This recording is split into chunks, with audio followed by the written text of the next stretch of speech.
What's going on, guys? Today we got another video for you guys, and today we're going to be reacting to the tragic story of Air India survivor. And I don't want to waste you guys' time. Let's get straight into it. Let's go. Alright, boys, let's check it out. Shout out to Fern. I love this guy's content. You guys should go subscribe. Vishwash Kumar Ramesh and his brother are ready to board their flight. I never heard about this Air Indian flight thing.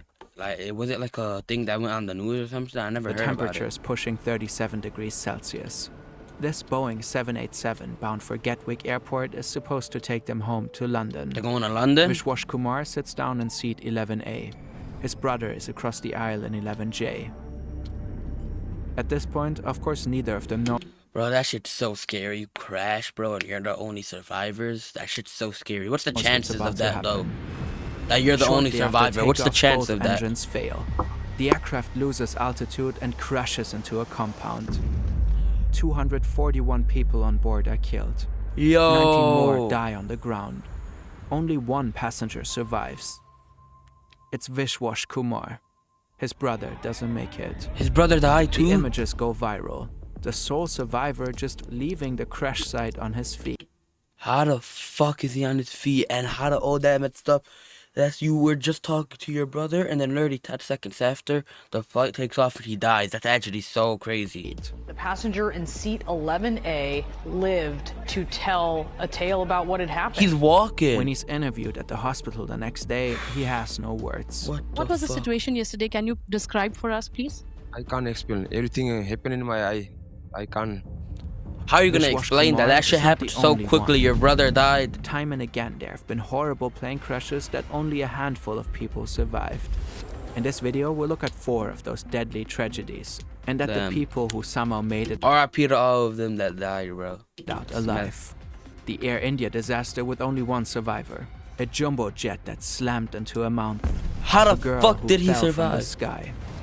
And a plane exploding into a gigantic fireball. No way people survived. Were those who walked away just incredibly lucky? Or is there something they all had in common? And what would really help is it the you sea in level? The extremely rare event of a plane crash? Is it rare for a plane crash, bro? I don't know. What's the chances of a plane crash? 1 in 11 million? Yo. That's actually crazy. It's that rare? This video deals with catastrophic accidents. But overall, flying has become extremely safe. And it allows you to visit places across the globe. I never got in a plane crash. I've been going on a lot. 3D animators. Hey, I'm currently in China. When abroad, I always use Saily to get an Oh my god. Hold up. I'm not getting paid for the ad. And with that, back to the story. The investigation into the Air India Flight 171 crash is still in progress.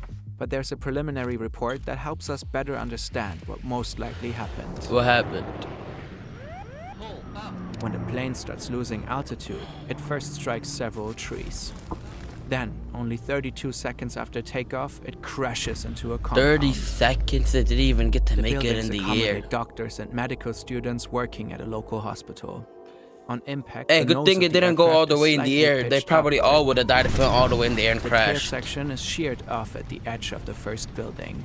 The rest of the fuselage keeps thrusting forward, tearing through walls and ceilings with devastating force. Oh yeah, if you were in the back, you 100% died right away. Right away.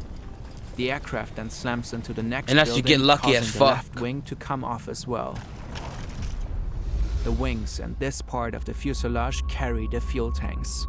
Vishwash Kumar is seated just ahead of that entire section. Wow. Evidence suggests the fuselage may have fragmented again, separating him even further from the wings. Wow, oh my god, that's being so fucking lucky. And being separated from the wings and fuel tanks may have slightly increased Vishwash Kumar's chances of survival. So fucking This way, lucky. his seat was not exposed to the gigantic good he survived. That occurred upon impact.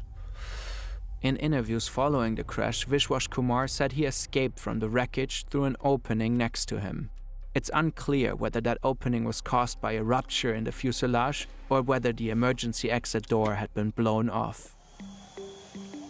Vishwash Kumar was the only survivor. He left the crash site on his own feet with only minor injuries. But one extraordinary case is not enough to draw any real conclusions. So we started looking for patterns. These are all the major commercial aviation accidents we could find since 1970 that only had There's 1 been to 5 survivors. 3, 4, The larger the 5. circle, the more passengers were on board. The yellow dots represent survivors. There was one in 2020. What the This fuck? is the deadliest single aircraft disaster in history, Japan Airlines Flight 123. And this is Air India Flight 171. That single yellow dot is Vishwas Kumar. This is the Our recent research was one. in part inspired by a similar data analysis conducted by Reuters. The news agency reviewed 1,400 commercial aviation accidents and found 45 cases where only 1 to 5 people survived. For 20 of them, they could even identify the survivors' seat numbers or approximate seating locations. So, does What's the where you sit on a chances of plane you affect your surviving an chances of airplane? survival? What do y'all think the chances of you surviving an airplane is? What, like 1, 2? That's low key. If you're in the air and you crash, low as fuck. If you get in the Vishwas ocean, I Kumar think was it's seated almost here impossible. in If you get in the front section of ocean, the aircraft. Of all known survivors from major plane crashes in the last 55 years, 14 were seated here. 19 of them were seated in the rear sections of their respective planes. So were Yumi Uchiai and 3 other female passengers on Japan Airlines Flight 123. Japan. Check it The out. Boeing 747 is en route from Tokyo to Osaka. The I would flight is wanna go to completely Tokyo. booked with a total of 524 people on board. It's the day before a major 3-day holiday season in Japan. Many passengers are flying home to see their families, including Yumi. She's actually a flight attendant at Japan Airlines. But today she's off duty and traveling as a regular passenger. Wow. She's seated in row 56 and casually flipping through a magazine. What happened? Then she hears a loud bang. The cabin pressure drops. Oxygen masks fall from the ceiling. A large part of the jet's 10-meter tail fin Oh has my broken god, off. how? It will later be revealed that the plane's so-called pressure bulkhead was not repaired properly after a hard landing Y'all 7 gotta years fix prior. that. Y'all gotta be fixing those Now shit. that Look part at it. breaks into several pieces and destroys critical control systems. From that moment on, the pilot can no longer control the plane. Oh my It starts god, that climbing shit's so and descending scary. on its own, while simultaneously rolling and yawing from side to side. Yumi gets up from her seat. She's trained for this and knows how to assist the crew. She shows passengers how to put on their oxygen Oh my masks God. and life vests and how to brace for a potential impact. Many begin writing farewell notes to their loved ones. The flight attendants R.I.P., try bro. to calm everyone down. 44 minutes after takeoff and 30 minutes after the initial bang, the nightmare comes to an end. Yumi is strapped back into her seat and assumes a brace position. The right wing and one of the engines strike a tree. Ooh. The plane rolls over onto its back and slams into a mountain ridge. Oh my god. The crash site is here, deep in a remote mountain range in Ganma Prefecture. The rescue teams don't R.I.P.. arrive until 15 hours later. 50, I mean, you Trees can't and even blame wreckage them. They parts don't are know that still shit's smoldering. happening. Medics comb through what is left of the aircraft. Yumi will later say the screams of many other survivors kept her awake all night. But at some point, most of them went quiet. To this day, it's unclear how Man, many people R.I.P.. had initially survived the crash. Experts think it's very likely that many more could have been saved if they didn't have to lie there all night, injured, out in the cold. Damn. It will later turn out Japanese authorities waited until the next morning to launch an extensive rescue mission. They simply assumed that no one had survived the Bro, crash. what the fuck, bro? Why would they do that? Apart from Yumi Ochiai, one other woman and 2 girls survive. 520 people Oh die. my god, that's All crazy. 4 survivors were seated back here, in the rear section. The tail section has the horizontal stabilizer and the massive tail fin attached to it. That makes it a very solid structure. According to a data analysis published by Time magazine, the middle seats in the rear section have the highest survival rates. But the differences across cabin areas were marginal, and the researchers only looked So at the a middle's limited the, number of crashes. The front section of the aircraft can also act as a crumple zone and absorb part of the impact's kinetic energy. Experts told us the odds of survival also depend heavily on how the plane hits the ground. That is, if it comes down in one piece. What the hell? This is How? Juliana Köpke. How the fuck does that happen though? You're in a She's plane. 17 years old and goes to school in Lima, Peru. Her parents are renowned biologists at a remote research station in the Amazon rainforest. It's Christmas. The night before, Juliana attended her end-of-school prom and graduation party. Her mother had flown in for the occasion. Now the two are eager to get back to her father so they can at least spend New Year's together. The research station is located deep in the jungle. First, they have to fly to Pucallpa. From there, it's several days by boat. All flights from Lima to Pucallpa are fully booked. Except one. Lanza Flight 508. Lanza. Juliana and her mother hesitate. Her father explicitly warned them about Lanza. What's wrong with Lanza? The airline was only founded a few years prior and already lost 2 aircrafts in crashes. Oh my Leaving Lima the god. day before was not an option though. Juliana didn't want to miss prom night. So the two end up boarding I'm not going L11 on that shit. Electra. Fuck that shit. Juliana sits in seat 19. 2 crashes in a couple years? The plane takes off. Because it's Christmas, the mood on board is festive. The flight is scheduled to be only 1 hour. 1 hour 20 flight. minutes in, the crew starts serving breakfast. Juliana looks out of the window at the rainforest below. Then the plane starts shaking. A massive wall of clouds is building ahead of them. This time is completely different from anything I've ever experienced. The Bro. pilot doesn't go around the storm, but flies straight into hell. What the fuck? The world outside turns dark in the middle of the day. Bolts of lightning keep flashing Is that her talking? all around us. At the same time, an invisible force starts shaking the plane like a small toy. Luggage flies through Oh the my cabin. god. Passengers scream and cry. Yo, Juliana they gotta. will later This say she airplane saw a better be gleaming shut down. white light above the wing. Then the aircraft starts plummeting towards the ground. At around 3,000 meters, it breaks apart. Juliana is ejected into the vault. She is still strapped to her seat. The next thing I remember is hanging with my head down, while the jungle approaches That me one's in actually the slow, most scary one circular ever. motions. That's But actually it's way not the too jungle scary. that's coming toward me. I am the one moving toward it. The treetops are grass green and dense. How far did and they she fall remind me down? of broccoli heads. The images are blurry. I She see survived everything this? as if through a veil. Then darkness surrounds me again. 20 hours after the crash, Juliana wakes up next to her row of seats. She's alone. I don't feel any fear, but an overwhelming sense of abandonment. The crushing realization that I'm alone. Oh my My god. mother is gone, although she was sitting right next to me just moments ago. Her seat is empty. Juliana starts walking. She follows a small stream of water to a river and lets herself drift in the current. That's what her father told her to do if she ever got lost in the jungle. What the She fuck? survives on some candies she found at the crash site.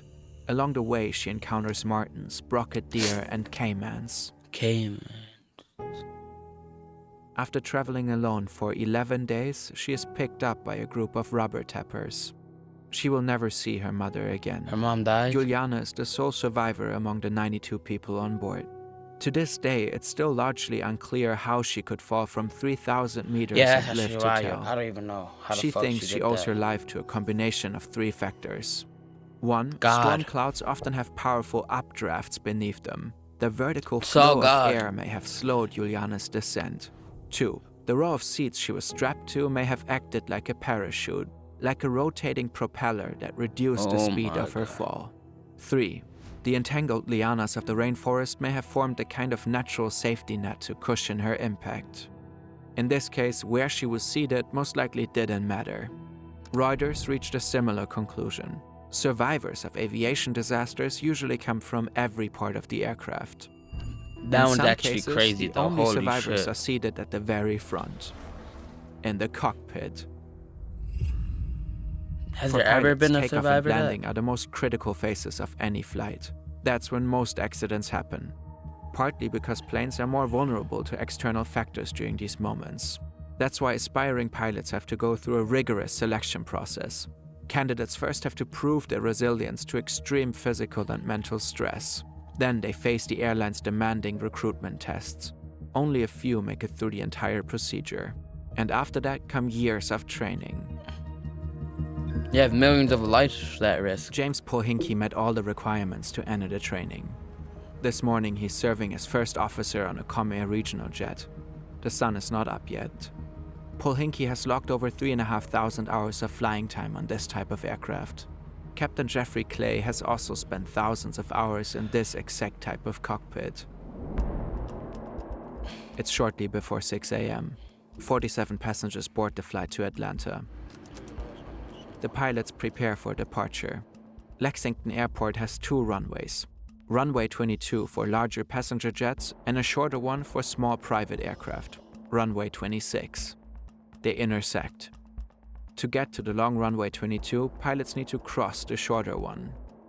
Both pilots are familiar with the airport. Both have taken off from Lexington several times before, including at night. First Officer Polhinky does not brief his captain about the fact that the taxi to runway 22 requires crossing runway 26. As the aircraft taxis, the 2 pilots casually talk about family planning. My wife wants 4. I was good at 1. Yo, 4? Yeah. the pilot survived, Clay bro? stops How? the plane at the junction of runway 26. What happens next is documented in the official investigation report. They fail to notice the runway numbers indicating they're on the wrong strip. Oh They also my ignore the god. fact that their magnetic heading presets are not in line with their current orientation. Captain Clay hands control to Polhinky. The first officer sets How do you thrust. get that wrong? To lift off, the aircraft needs to accelerate to 142 knots. But when they realize they're approaching the end of the runway, they're only at 131. Polhinky pulls back the control column. He wants to bring the plane into the air, but it's too slow. Oh my god. How do you guys mess that shit up? A local police officer and a public security officer are the first to reach the crash site. They pull an unconscious man from the wreckage and rush him to the hospital. It's Polhinky. Shortly after, ambulances and fire crews arrive. The firefighters knock down most of the fire within 3 minutes. But it's too late. All 49 of the other people on board die at the scene. Damn. The crash is what you would call a perfect storm. The official report primarily places responsibility on the pilots for taxiing onto the wrong runway. How do you mess that shit up, bro? From engine start to takeoff, pilots are only allowed to talk about the upcoming flight. The records show they ignored that rule. At the same time, the airport charts used by Comair were outdated, and the air traffic controller could have seen that the aircraft was lining up on the wrong runway if he had been looking out the tower cap windows. But he had turned away to handle paperwork. Oh The my report god. also indicates that he was most likely fatigued at the time. The people that came on board the plane were my responsibility. They were mine and Captain Clay's responsibility. And if there's anything that I can say to the family members is that I'm sorry we made that mistake because they lost I'm their loved sorry? ones that day. And That's I what just you're. hope I'm sorry. that God can give the family members some comfort, some peace, and some compassion so that their burden gets less as time goes on. The survival stories of James Polhinky, Damn, bro, that just sad, bro. Yumi Ochiai, and Vishwash Kumar Ramesh have very little in common. In crashes with only a handful of survivors, life or death is usually a matter of pure chance. But severe cases like these are absolute So exceptions. Flying is actually the safest mode of transportation, and it's getting safer every year. The industry learns from every single accident. Regulations change, aircraft designs evolve, devices and mechanisms improve. What's safer? The odds Getting that in an your airplane? next flight will What's end in a safer? for- What?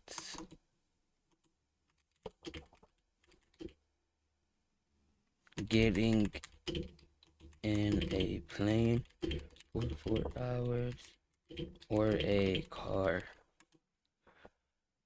Flying on a commercial flight is significantly. Oh my god. That's actually wild. Forced landing or crash are extremely low. An MIT researcher calculated that you'd have to fly every single day for 55,000 years to die in a plane crash. And even Probably if you were wrong. to emergency land or crash, your chances of survival would still be very high. According to the US National Transportation Safety Board, more than 95% of all passengers involved in plane crashes survive. What the That figure fuck? includes emergency landings, crash landings, and pre-crash or post-crash fires. Modern passenger aircraft are designed to be fully evacuated within 90 seconds, even if only half of the exits are usable. But it's still very important that you know how to act in a potential emergency. Many real-life evacuations take longer than necessary because passengers freeze or don't know what to do. So next time you're flying, pay attention to the crew security briefing and read the security card instructions, even if you're already familiar with both. Try to memorize the number of rows and directions to the nearest emergency exit. This would increase your chances of finding it if the cabin was filled with Hope smoke. this doesn't happen. Some experts recommend booking a seat within 5 rows of any emergency exit. Also, make yourself familiar with the brace position for potential emergency landings. Controlled crash tests in the Mexican desert have shown that passengers in that position are less likely to suffer spinal cord or head injuries. Once the aircraft has landed, follow the crew's instructions and leave it as soon as possible. Do not take your hand luggage with you. There have been real Fuck cases the where people luggage, couldn't what get the out fuck? and burned to death because passengers in front of them were too busy struggling with their hand luggage. If the aircraft really lands care on about the water, luggage put on that your life much? vest. But wait until you're outside before inflating it. Otherwise, it could block the way. If you want to be even better prepared for the absolute worst case scenario, wear sturdy shoes, stay sober, and pick the right clothes. Experts recommend wearing cotton or wool because synthetic fabrics like polyester can cause far more severe burns when they melt onto your skin. Fuck, no way people are Whenever really a trying to plane get crashes luggage. somewhere on the planet, it draws a lot of attention. Horror news and spectacular survival stories are the ones that stick the most. It's easy to forget that everyday life is full of much greater risks. Things like smoking, driving a car, or being struck by lightning. Oh, Maybe what the there's a simple You can get struck by lightning easier than getting in a plane crash? What reason the we're fuck? so conscious about flying and so captivated by these disaster stories. Maybe we still can't quite wrap our heads around the fact that these gigantic birds of steel can actually lift off the ground. God. That shit is crazy though. Hey, RIP to everyone that died, and I can't believe the craziest one was probably when she flew out of the fucking sea and survived. That was actually wild. 35 feet and she survived. That was crazy. Well, I'm gonna see you on another video. Like up and everything. I'm gonna see y'all soon. Peace.